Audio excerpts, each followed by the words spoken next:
नमस्कार, स्वागत है आपका जनता रॉक्स न्यूज में। मैं यशस्विनी। चलिए देखते हैं जो दिल्ली में फाइनेंस बिल पेश हुआ है उसके बारे में।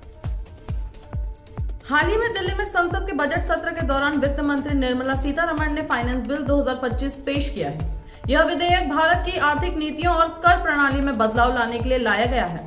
इस बिल का मुख्य उद्देश्य सरकार की आय और व्यय को संतुलित करना, करदाताओं को राहत देना, घरेलू उद्योगों को बढ़ावा देना और डिजिटल अर्थव्यवस्था को मजबूत करना है।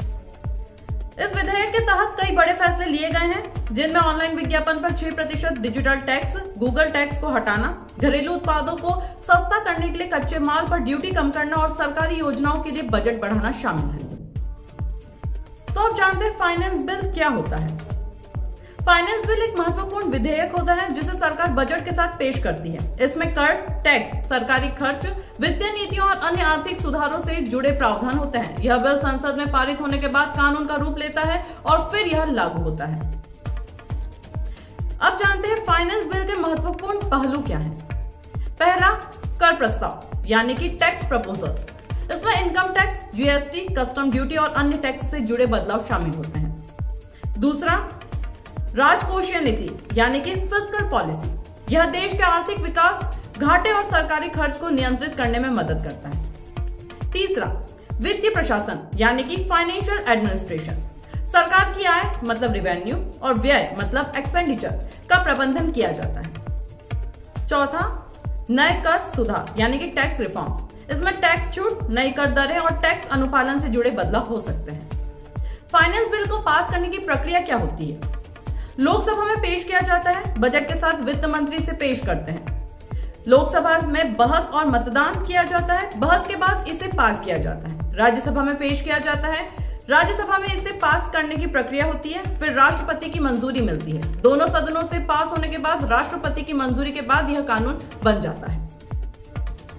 अब जानते हैं फाइनेंस बिल के प्रकार कितने होते हैं। पहला होता है मनी बिल। इसमें केवल वित्तीय और कर से जुड़े प्रावधान होते हैं। राज्यसभा इसे संशोधित नहीं कर सकती है, केवल सुझाव दे सकती है। लोकसभा से पास होने के बाद राष्ट्रपति की मंजूरी के बाद यह कानून बन जाता है। दूसरा, फाइनेंस बिल और यह आर्टिकल 117 में आता है। इसमें टैक्स और अन्य वित्तीय सुधारों से जुड़े नियम होते हैं। इसे लोकसभा और राज्यसभा दोनों से पास कराना जरूरी होता है। इसमें संशोधन किया जा सकता है। चलिए अब समझते हैं फाइनेंस बिल 2025 क्या है और इसका महत्व क्या है।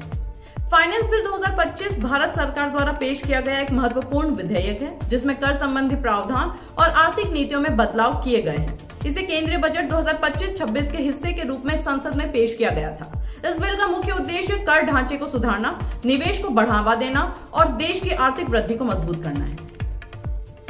महत्वपूर्ण प्रश्न यह आता है कि फाइनेंस बिल 2025 में प्रमुख बदलाव क्या किए गए हैं।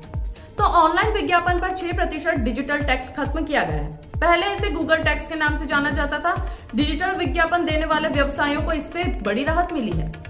दूसरा, घरेलू उत्पाद बढ़ाने पर जोर। स्थानीय उद्योगों को बढ़ावा देने के लिए कच्चे माल पर कस्टम ड्यूटी में कटौती की गई है।